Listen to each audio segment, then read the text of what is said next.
வந்து சிங்கம் புலிகளை நிறைய மனிதர்கள் வேட்டையாடிட்டாங்க. சிங்கம் புலிகளை இன்றைக்கும் கொண்டுகிட்டு இருக்காங்க உலகத்தில். அப்போது இவ்வளோ சிங்கம் புலிகளை மனிதர்கள் வேட்டையாடினாங்களே, இது வந்து அநியாயம் இல்லையா? ஏன்னா பல கோடிகள் இருந்திருக்கும் உலகத்தில். வந்து கற்காலம்னு ஒரு கற்காலத்தில் வந்து உலகங்களே கண்டுபிடிக்கப்படாத காலம்தான் கற்காலம். அப்போ அந்த காலத்தில் பார்த்திங்கன்னா மனிதர்களால் விலங்குகளை வேட்டையாடவே முடியாது. ஈட்டி, கத்தி, அருவா எதுவுமே இல்லாத காலம்தான் கற்காலம். அப்போ நீங்கள் வந்து ஒரு சிங்கத்தையோ எதுவுமே வேட்டையாட முடியாது. சிங்கம்லாம் அதை பார்த்து ஓடி தான் போயிருப்பாங்க. ஓடி தான். மரங்களே வெட்ட முடியாத காலம், வெட்டப்படாத காலம்தான் கற்காலம். ஏன்னா மரத்தை வெட்டுறது கூட உங்களுக்கு அருவா, கத்தி, கோடாரிலாம் தேவை. அப்போ மரங்களே வெட்டாத அந்த கற்காலத்தில் அடர்ந்த காடுகளாக அந்த பூமி முழுவதும் மரங்கள் இருந்திருக்கும். எப்போ உலகம் கண்டுபிடிச்சாங்களோ அன்னையிலேருந்து மரங்களை வெட்டிகிட்டே வராங்க. அப்போ தான் சமவெளிகளை உருவாக்குறாங்க. அப்போ கற்காலத்தில் மரமே வெட்ட முடியாத அந்த கற்காலம் அடர்ந்த காடுகளாக இருந்திருக்கும். அடர்ந்த காடுகளில் ஏகப்பட்ட உயிரினம் வாழ்ந்திருக்கும். அப்போ மனிதர்கள் எப்போ உலகத்தை கண்டுபிடிச்சாங்களோ அப்போவே இருந்து இந்த காடுகளை அழிக்கிறாங்க. சிங்கம், புலி, கரடிகளெல்லாம் விரட்டி விரட்டி வேட்டையாடி இன்றைக்கி பல கோடி கணக்கில் இருந்திருக்கும் காடுகளில். அந்த கற்காலங்களில் இந்த சிங்கம், புலி, கரடிகள், யானைகள், காட்டெருமைகள்லாம் பல கோடி கணக்கில் இருந்திருக்கும். பல கோடி கணக்கில் இருந்திருக்கும். அதை எப்போ உலகம் கண்டுபிடிச்சாங்களோ அன்னையிலேருந்து இன்றைக்கி விரட்டி விரட்டி வேட்டையாடி சில ஆயிரமாக மாற்றி விட்டார்கள். இந்த சிங்கங்களோட எண்ணிக்கை, புலிகளோட எண்ணிக்கை, கரடிகளோட எண்ணிக்கை, காட்டெருமைகள், கழுதை புலிகள், ஓநாய்கள் இதெல்லாம் சில ஆயிரமாக மாற்றி விட்டார்கள். துப்பாக்கி வச்சு இன்றைக்கெல்லாம் ஈஸியாக வேட்டையாடுறாங்க துப்பாக்கி வச்சு. அந்த மாதிரி சில ஆயிரமாக மாற்றிட்டாங்களா. அதில் என்ன நன்மைன்னா, கற்காலத்தில் ஏகப்பட்ட சிங்கம் இருந்துச்சு. கோடிக்கணக்கில் கூட சிங்கம் இருந்திருக்கும். ஏன்னா அப்போல்லாம் மனிதர்களால் அதை வேட்டையாடவே முடியாது. அடர்ந்த காடுகளாக இருந்திருக்கும். மரங்களே வெட்ட முடியாத இந்த கற்காலத்தில் அடர்ந்த காடுகளாக இருந்த அந்த பூமியில் கோடிக்கணக்கான சிங்கங்கள், புலிகள் இருந்துச்சு. அப்படின்னா அப்போல்லாம் மனிதர்களால் இந்த சிங்கங்களை ஒன்றும் பண்ண முடியாது. அப்போ ஏகப்பட்ட வேட்டையாடுதல் நடந்துகிட்ருக்கும். ஏகப்பட்ட கோடிக்கணக்கில் சிங்கம் அந்த உலகத்தில் இருந்துச்சு. அப்போ கோடிக்கணக்கான வேட்டையாடுதல் நடந்துகிட்ருக்கும். சிங்கம், புலி, வேங்கைகள், சிறுத்தைகள்லாம் இருந்தது. அப்போ தினம் அநியாயங்கள் நடந்துகிட்டே இருந்தது. சிங்கமும் புலி என்ன பண்ணுச்சு? சிங்கம், புலி, கரடி, காட்டெருமை, ஓநாய்கள் என்ன பண்ணுச்சு? கொடூரமாக வேட்டையாடிச்சு. மான்களையும், ஆடுகளையும், மாடுகளையும் கொடூரமாக வேட்டையாடிச்சு. கொடூரமாக வேட்டையாடும்போது எவ்வளோ அந்த வேட்டையாடுதலை பாருங்கள். நீங்கள் உங்கள் மொபைல் ஃபோனில் கூட பார்த்தா தெரியும். எவ்வளோ கொடூரமாக உயிரோடு இருக்கும்போதே அந்த குடலை உருவி சாப்பிடுது. இந்த கழுதை புலிகள்லாம் இருக்குது, என்ன பண்ணுது பாருங்கள். இந்த காட்டு நாய்கள்லாம் என்ன பண்ணுது? உயிரோடு சாப்பிடணும், ஃப்ரெஷ்ஷாக சாப்பிட்ணுமா. அப்போ பன்றியெல்லாம் அது வேட்டையாடும்போது பன்றியெல்லாம் உயிரோடு கத்திக்கிட்டு இருக்குது. உயிரோடு கத்தும்போது என்ன பண்ணுது? அந்த உடம்புக்குள்ளே இருக்கிற குடலை உருவி சாப்பிடுது. அப்போ எவ்வளோ பெரிய கொடூரம் பாருங்கள், எவ்வளோ பெரிய அநியாயம் பாருங்கள். அப்போ அந்த கற்காலங்களில் எவ்வளோ சிங்கங்கள், கோடிக்கணக்கான சிங்கங்கள், கோடிக்கணக்கான புலிகள், கழுதை புலிகள் எல்லாம் கோடிக்கணக்கில் இருந்தது. ஏன்னா அப்போல்லாம் அதை வேட்டையாட முடியும். மனிதர்களால் அதெல்லாம் ஒன்றுமே பண்ண முடியாது. ஏன்னா இப்போ மனிதர்கள்ட்ட வந்து எந்த உலகங்களான ஆயுதங்களே அப்போ கண்டுபிடிக்கப்படலை. உலகமே கண்டுபிடிக்கப்படலை. அப்போ தினம் கோடிக்கணக்கான வேட்டையாடுதல் நடந்துகிட்டு இருந்தது. அப்போ மனிதர்களும் வேட்டையாடப்பட்டார்கள். அப்போ அது ஒரு அநியாயம் தானே. வேட்டையாடுதல்ங்கிறது ஒரு இந்த சிங்கம், புலி இது போன்ற மிருகங்களால் நடத்தப்படுகிற இவங்கெல்லாம் ரவுடிகள், காடுகளின் ரவுடிகள். சிங்கம், புலிகள்னால் காடுகளின் ரவுடிகள். இவர்களால் நடத்தப்படுகிற ஒரு மிகப்பெரிய அநியாயம்தான் இது. இந்த வேட்டையாடுதல் என்பது. அப்போ இன்றைக்கி மனிதர்களை வந்து என்ன பண்ணாங்க அப்படின்னா, உலோகத்தை கண்டுபிடிச்சி இந்த ரவுடிகளோட ஆட்டத்தை அடக்குறாங்க.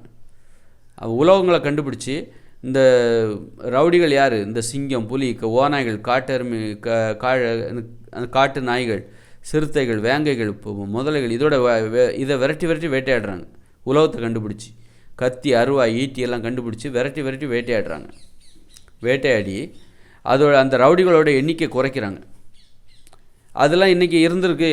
இந்த பூமி எல்லாருக்குமானது அப்படின்னா, எல்லாருக்குமானது இந்த பூமியில் எதையுமே நம்ம கொல்லக்கூடாது அப்படின்னா என்ன நடந்திருக்கும்னு நினச்சி பாருங்கள்.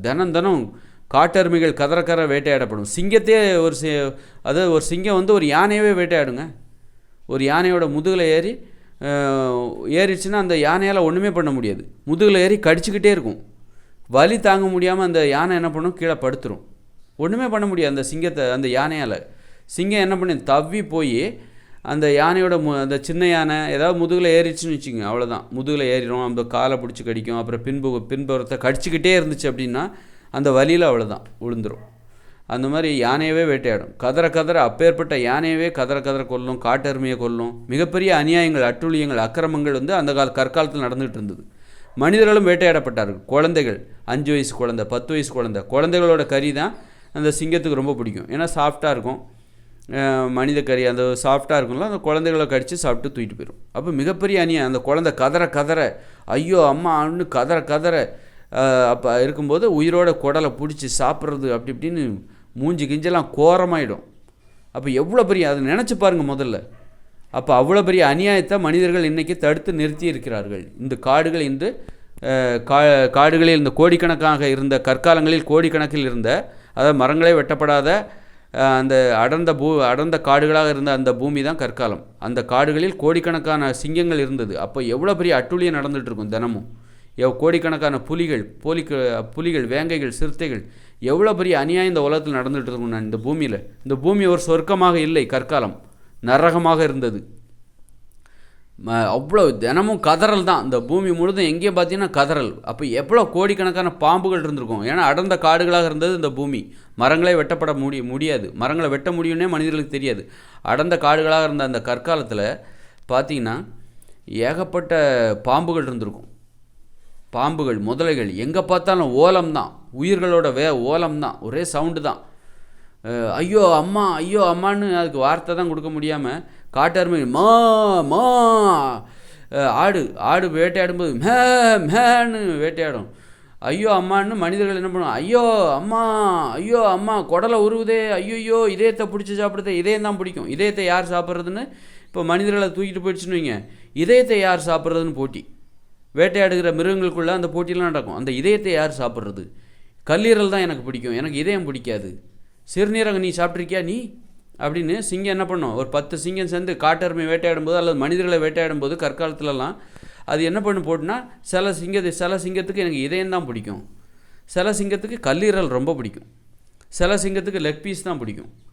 கதற ஐயோ அம்மா, ஐயோ அம்மா. என்னடா அந்த பூமியில் பிறந்ததுக்கு இது பெரிய தண்டனையாக போச்சு. இந்த நரகமாக இருந்தது இந்த பூமி.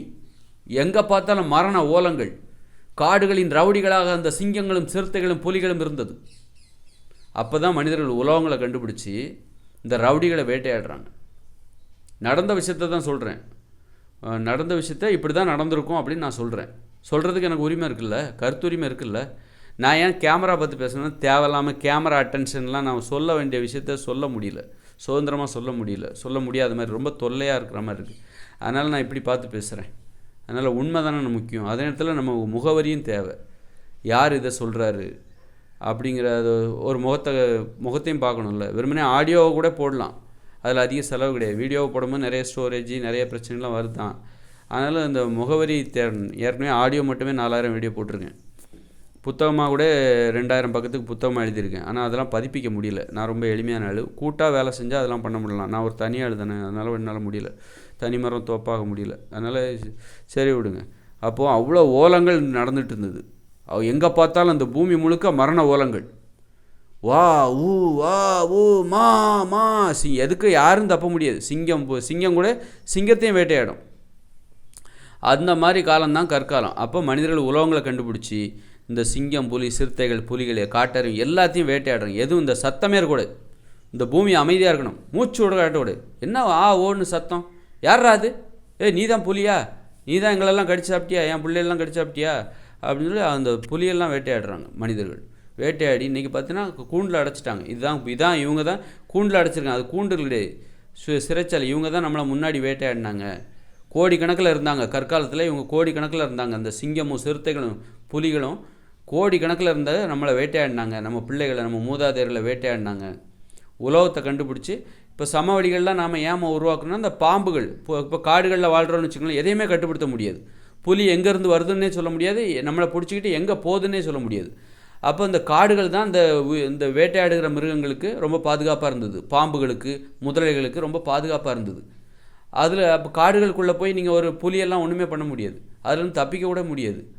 அது எங்கேயாவது பிடிச்சி ஒழிஞ்சிட்டு போயிடும், நம்மளை ஈஸியாக தூக்கிட்டு போயிடும். அப்போ காடுகள் தான் இதோட பலம். அப்போ அந்த காடுகளை அழிச்சிருங்க, சமவெளியாக மாற்றுங்க. நம்ம பாதுகாப்பு தான் முக்கியம் அப்படின்னு சொல்லி சமவெளியாக மாற்றும் போது எங்கேருந்து எது வருதுங்கிறத நம்மளால் கண்டுபிடிச்சிடலாம். இப்படி மனிதர்கள் ஒரு மிகப்பெரிய அநியாயங்கள் கற்காலங்கள் நடந்துகிட்டு இருந்தது. இந்த பூமியே ஒரு நரகமாக இருந்தது. எங்கே பார்த்தாலும் மரண ஓலங்களாக இருந்தது. வேட்டையாடுகிற அந்த மிருகங்களின், அந்த காடுகளின் ரவுடிகளோட அட்டகாசம் தலை விரித்து ஆடியது. அதை மனிதர்கள் அடக்கினார்கள் உலகங்கள் கண்டுபிடித்ததன் காரணமாக. விரட்டி வேட்டையாடினாங்க. விரட்டி வேட்டையாடுது அப்படின்னு ஒரு பாட்டு உண்டுல, அது மாதிரி விரட்டி வேட்டையாடினாங்க. உலகங்கள் கண்டுபிடிக்கிற வரைக்கும், உலகங்களே கண்டுபிடிக்காத வரைக்கும் மனிதர்கள் ஓடி ஒழிஞ்சிட்டு இருந்தாங்க. அந்த மிருகங்கள்லாம் நம்மளை விரட்டிகிட்டு இருந்தது. மனிதர்கள் எங்கே சமவெளிகளில் தான் வாழ்ந்துருப்போம். எங்கேயாவது சமவெளி இருக்கா அங்கே போய் வாழ்ந்தாங்க. ஏன்னா காடுகளில் வாழ்ந்திருக்க மாட்டாங்க. எங்கேயாவது சமவெளி இருக்கா, அங்கே போய் பாதுகாப்பாக வாழ்ந்தாங்க. ஆனால் சமவெளியே கற்காலங்களில் ரொம்ப குறைவு, அரிதான விஷயம். ஏன்னா கற்காலத்தில் ஒரு மரத்தை கூட வெட்ட முடியாது. மரத்தை வெட்ட முடியுங்கிறது கூட மனிதர்களுக்கு தெரியாது. ஏன்னா அப்போ உலகங்களே கண்டுபிடிக்க முடியல. உலகமே உங்கள்கிட்ட இல்லைன்னா, ஒரு கத்தி அருவா கோடாரி இல்லைன்னா ஒரு மரத்தை நீங்கள் எப்படி வெட்டுவீங்க? எப்படி வெட்ட முடியுங்கிறதே தெரியாது. அப்போ அப்படி காட்டுத்தீ மூலமாக தான் சில அழிஞ்சிருக்கும். ஆனால் கற்காலத்தில் ஏகப்பட்ட நீர் வளம் நிறைந்திருக்கும். தண்ணி வசதி உள்ள இடத்துல காட்டுத்தீயால் என்ன பண்ண முடியும்? கற்காலத்தில் ஏகப்பட்ட மழை வளம், நீர் வளம், உயிர் கோலம்னா அதான் கற்காலம் தான். கற்காலம் வரைக்கும் இந்த பூமியில் ஃபுல்லாக உயிர்களாக நிறைஞ்சிட்டு இருந்தது. எங்கப்போ ஏகப்பட்ட கோடிக்கணக்கில் சிங்கம் இருந்துட்டுனா பார்த்துக்கோங்களேன். பல கோடி கணக்கில், லட்சம் கோடியில் பாம்பு இருந்திருக்கும். அதனால் அமேசான் காடு இப்போ எப்படி இருக்குது? அதற்கு ஏறக்குறைய கிட்டத்தட்ட அதுக்கு நிகராகன்னு சொல்ல முடியாது, அது மாதிரி வராது. ஆனால் அதுக்கு போட்டி போடுற அளவுக்கு பூமி முழுதும் காடுகளாக இருந்தது, அடர்ந்த காடுகள். உலகத்தை கண்டுபிடிச்ச படம் தான். மரங்களை வெட்டினாங்க, மிருகங்களை வெட்டினாங்க. இந்த காடுகள் நமக்கு எதிரானது, நமது பாதுகாப்புக்கு எதிரானது. ஏன் காடுகள் மனிதர்களுடைய பாதுகாப்புக்கு எதிரானதான்? எங்கேருந்து புலி வருது, எங்கேருந்து சிங்கம் வருதுன்னே சொல்ல முடியாது. நம்மளை பிடிச்சிக்கிட்டு எங்கே போகுதுன்னே சொல்ல முடியாது. அதுக்கிட்டேருந்து தப்பிக்கவே முடியாது. அதனால் காடுகள் என்பது அதுக்கு இந்த வேட்டையாடுகிற மிருகங்களின் வலை தான் காடு. வேட்டையாடுகிற மிருகங்கள் தனக்கு தேவையான உணவிற்காக விரிக்கப்படுகிற இயற்கையான வலை தான் இந்த காடுகள். நீங்கள் அங்கே போயிட்டீங்கன்னா உங்களால் தப்பவே முடியாது. அதுக்கிட்ட மாட்டிடுவீங்க. எங்கேருந்து சிறுத்தை வருது, அந்த மரத்துலேருந்து குதிக்கும். சிறுத்தை மரத்துலேருந்து குதிக்கும். மேலேயும் ஆபத்து, இந்த பக்கமும் ஆபத்து, அந்த பக்கமும் ஆபத்து, இந்த பக்கமும் ஆபத்து, பின்பக்கமும் ஆபத்து, சுற்றி ஆபத்து. சுற்றி வளைச்சிருவாங்க. எங்கேயுமே நீங்கள் தப்ப முடியாது. குறி வச்சிருச்சுன்னா உளுந்தே ஆகணும். அந்த மாதிரி தான் கற்காலத்தில் மனிதர்கள் வாழ்ந்துட்டு இருந்தாங்க. கற்காலத்தில் மனித வாழ்க்கை பாதுகாப்பு. அப்போ எங்கே போனாங்க? சமவெளியை நோக்கி போனாங்க. சமவெளி தாண்டா இவனோட, வாடா சமவெளிக்கு வாங்கடா பார்க்கலாம். உலகத்தை கண்டுபிடிச்சாங்க. மௌனம், சமவெளிக்கு வாடா பார்க்கலாம். எங்களையா வேட்டையாடுற? இந்த சிங்கத்தையும் புலியும் கூப்பிட்டாங்க. வா அங்கே வா பார்க்கலாம். நீ அவ்வளோ தில்லு உள்ள ஆள் இருந்தால், அவ்வளோ நீட்டமாக வளைஞ்ச அந்த பல்லு வச்ச நீ உண்மையான ஆளாக இருந்தால் சமவெளிக்கு வா பார்க்கலாம் அப்படின்னு சொல்லி கையில் உலகத்தை வச்சுக்கிட்டாங்க. வாடா பார்க்கலாம் அப்படின்னு சொல்லி. அதனால் அந்த மாதிரி அப்போ கடைசியில் பார்த்தா படிப்படியாக உலகங்களை மனிதர்கள் ஒற்றுமையாக போய் காடுகளுக்குள்ளே இறங்கி அவங்க வலையிலே போயிட்டாங்க. வலையை அறுத்துட்டாங்க. காடுகளை அழித்து சமவெளியாக மாற்றி இன்றைக்கி மனிதர்கள் பாதுகாப்பாக நிம்மதியாக தூங்குறாங்க. கண்ணு கட்டிய தூரம் வரைக்கும் எங்கேயுமே சிங்கம் புலி கரடிகளே இல்லை. அந்த மாதிரி இன்றைக்கி பாதுகாப்பான ஒரு வாழ்க்கைக்கு மனிதர்கள் நிகழ்த்திய அந்த புரட்சி, உலோக புரட்சி, உலகங்களால் நிகழ்த்தப்பட்ட அந்த புரட்சி தான் இந்த உலகின் மிகப்பெரிய புரட்சி. கோடி கணக்கில் ரவுடிகள், எல்லாம் ரவுடிகள், பல கோடி கணக்கில் ரவுடிகளின் அட்டகாசம் இந்த காடுகள் முழுவதும் கற்காலம் வரைக்கும் மரண ஓலங்கள் தான் இந்த உலகத்தில் கேட்டுக்கிட்டே இருந்தது. அதுலேருந்து நம்ம இன்றைக்கி பாதுகாப்பாக வாழ்கிறோம், நிம்மதியாக தூங்குகிறோம்.